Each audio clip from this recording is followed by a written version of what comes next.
ဒီနေ့မှာတော့တော်တော်လေးကြောက်စရာကောင်းတဲ့မြန်မာတိုင်းပုံမြင်တို့တပုတ်ကိုအတူတူလေ့လာကြည့်ကြအောင်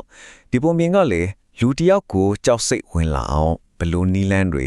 ဘယ်လိုအချက်တွေတုံးထားတယ်လဲဆိုတာကိုတစ်ချက်ချင်းစီခွဲကြည့်သွားမှာပါကဲဇလန်ရဲ့အသေးနှလုံးလေးကိုတိုးဝင်ကြည့်လိုက်ကြအောင်ပုံမြင်ကဒီစကားတစ်ခွန်းနဲ့စာဖွင့်လိုက်တာမကြည့်တဲ့အရာကိုကြည်မိခဲ့တဲ့ညတဲ့ဒီစကြောင်းလေးတစ်ခုတည်းနဲ့ပဲဇလန်ရဲ့အတီးကအချက်ဖြစ်တဲ့တားမြစ်ထားတဲ့အမြင်ကြောင်းကိုတန်းပြီးမိတ်ဆက်လိုက်တာပဲကြားလိုက်တာနဲ့ဘာလဲဟာဆိုပြီးရှုပ်ဝက်ဆန်းကျယ်တဲ့ခံစားချက်ကိုချက်ချင်းဖန်တီးပေးလိုက်တယ်ခေပထမဆုံးအနေနဲ့ဇလန်ရဲ့အခင်းချင်းကိုကြည့်ရအောင်ဇလန်ရဲ့နေရာနဲ့ရှိတ်ကြတဲ့တတိပိတ်ချက်တစ်ခုပေါ့ကြောက်စိတ်တော့ဘယ်အားနေစပြီးတိဆောက်ထားတယ်လဲဆိုတာကိုဒီနေရာကနေစလေးလာရမှာပါဒီပုံမြင်မှာတော်တော်လေးထူးခြားတာကကြောက်စိတ်ကိုအသေးစိတ်အချက်လက်တွေနဲ့တိဆောက်ထားတာမဟုတ်ပဲတမင်ကိုပါအကြောင်းပြချက်မှမပေးပဲတိဆောက်ထားတာပါရွာစွန်ကအင်အားတစ်လုံးရှိတဲ့စီကံချက်ကလည်းရှင်းရှင်းလေးပဲအနာမတွနဲ့မချီနဲ့ဒါပေမဲ့ဘာကြောင့်လဲဆိုတာကိုတော့ဘယ်သူမှမရှင်းပြနိုင်ဘူးအဲ့ဒီလိုအကြောင်းပြချက်မရှိတဲ့တာမြစ်ချက်ကပဲလူကိုပိုပြီးသိကျင်စိတ်ပြင်းပြစေပြီးလျှို့ဝှက်ဆန့်ကျင်မှုကိုပုံမနဲ့ရှင်းစေတာပေါ့ဟုတ်ပြီအခုဇလန်ကိုရှေ့ဆက်သွားဖို့ကအဓိကကြတဲ့သူတရားကိုမိတ်ဆက်ပေးမယ်သူ့ရဲ့အဓိကဆရိုက်လက္ခဏာကခုနကတာမြစ်ထားတဲ့စီကံချက်ကိုတိုက်ရိုက်စင်ခေါ်ဖို့ဖန်တီးထားတယ်လို့ပါပဲဆက်ဆောင်ကတော့ဇော်တဲ့သူ့ရဲ့အဓိက character ကဘာလဲဆိုတော့လေအရန်ကိုစူးစမ်းကျင်စေပြင်းပြတာပဲဘာလို့မကြည့်ရတာလဲဆိုတော့သူ့ရဲ့မေးခွန်းကဇလန်တစ်ခုလုံးကိုမောင်းနေပါတယ်သူ့ရဲ့ဒီမေးခွန်းကပဲတာမြစ်ချက်ဆိုတဲ့နိုင်ရန်ကြီးကိုတွားတိုက်တော့မဲ့အင်အားတစ်ခုပေါ့ဒါကသူခေါင်းထဲမှာကြားနေရတဲ့တတိပေးတံပေါ့ဒါမှမဟုတ်လူကြီးတွေပဝင်းကျင်ကတတိပေးနေတဲ့အတန်လဲဆွနိုင်တယ်လောက်တဲ့မလောက်တဲ့စင်ကျင်တုံတရားကတားနေတဲ့အတန်မျိုးပါဒါမဲ့အဲ့ဒီအတန်ရဲ့တစ်ဖက်မှာတော့ပို့ပြီးတော့အားကောင်းတဲ့တခြားအတန်တစ်ခုရှိနေတယ်အဲ့ဒါကတော့ကြည့်လိုက်စမ်းပါဆိုတဲ့စူးစမ်းခြင်းစိတ်ချက်တွန်းအားပဲမတိတာကိုတိကျင်တဲ့စိတ်ပေါ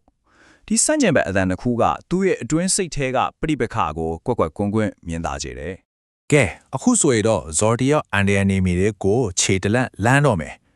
ရုပ်ပိုင်းဆိုင်ရာတော့စိတ်ပိုင်းဆိုင်ရာမှာပါနောက်ပြန်လဲလို့မရတော့မယ့်အခြေအနေကိုရောက်တော့မှာပါမြင်အောင်ကြည့်လိုက်နော်တိန်နေဖုံးနဲ့လာရအောင်မှာဇော်တယောက်အဲ့အိမ်ရှိကိုရောက်လာပြီတကားကနည်းနည်းလေးဟနေတယ်အထက်ကနေအလင်ယုံဖြောဖြောလေးထွင်နေတာကသူ့ကိုလက်ရခေါ်နေသလိုပဲအိမ်ထဲကိုဝင်သွားလိုက်တဲ့အခါဖုန်တက်နေတဲ့ရာအလုံးကသူ့ကိုနေရာတနေရာတည်းကိုပဲညွှန်ပြနေတယ်အဲ့ဒါကတော့တောခတ်ထားတဲ့တကားတစ်ချက်ပဲအဲ့ဒီတခါရဲ့အလေတေးတဲမှာတော့ပေါ်တေးသေးလေးတစ်ခုအထဲကနေအနီရောင်အလင်းလန်းလေးတစ်ခုစိမ့်ထွက်နေတယ်သူ့ရဲ့စူးစမ်းခြင်းစိတ်တွေရောကြောက်စိတ်တွေရောအားလုံးကအဲ့ဒီတော့ပေါ်လေးစီမှာပဲသွားစုနေတော့တာကဲဇလန်ရဲ့အရေးကြီးဆုံးအပိုင်းကိုရောက်လာပါပြီသူ့ရဲ့စူးစမ်းခြင်းစိတ်အတွက်ဘလို့အဖို့အခါပေးဆက်ရမလဲဆိုတာကြည့်ရတော့မယ်ဒီနေရာမှာဇလန်ကအထွတ်အထက်ကိုရောက်သွားတာပါ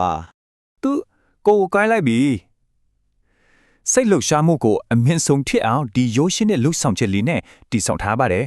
်တော့ပေါက်ခဲ့တဲ့အထဲကိုချောင်းကြည့်လိုက်တယ်ဒါကတော့နောက်ပြန်လှည့်လို့မရတော့တဲ့သူ့ကံကြမ္မာကိုအစုံအဖြတ်ပေးလိုက်တယ်လောက်ရပါပဲအထဲမှာမြင်လိုက်ရတာကတောက်ပနေတဲ့မြင်လုံးနီတလုံးသူ့ကိုတဲ့တဲ့စိုက်ကြည့်နေတာအဲ့ဒီနောက်မှာတော့အေးဆက်ဆက်အထမ်းတကူထွက်လာတယ်မင်း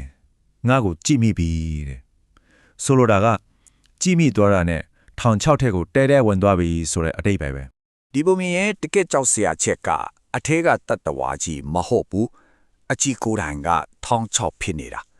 တာမစ်ထားတဲ့ຢာကိုတီးချင်လို့ကြီးမိလို့ပိတ်ဆက်ရတဲ့ပစ်တန်ကအဲ့ဒီကြောက်စရာရဲ့အစိတ်ပိုင်းတစ်ခုဖြစ်သွားရတာပဲသူခမများထွက်လဲမပေးနိုင်တော့ဘူးခြေထောက်တွေမြေကြီးထဲစိုက်ဝင်သွားတယ်လို့ပဲတကားကဖြည်းဖြည်းချင်းပွင့်လာနေတော့မှာပေါ့ဇလန်ကဒီမာတင်မပြီးသေးဘူးသူ့ရဲ့အဆုံးသက်ကပို့ပြီးတော့တောင်6ချဖို့ကောင်းသေးတယ်ဒီတစ်ခါဖြစ်သွားတဲ့အဖြစ်အပျက်ကထာဝရလဲပတ်နေမဲ့အိမ်မက်ရှော့တစ်ခုအဖြစ်ဘလို့ပြောင်းသွားလဲကြည့်အောင်နောက်ဆက်တွဲကတော့ရှင်းပါတယ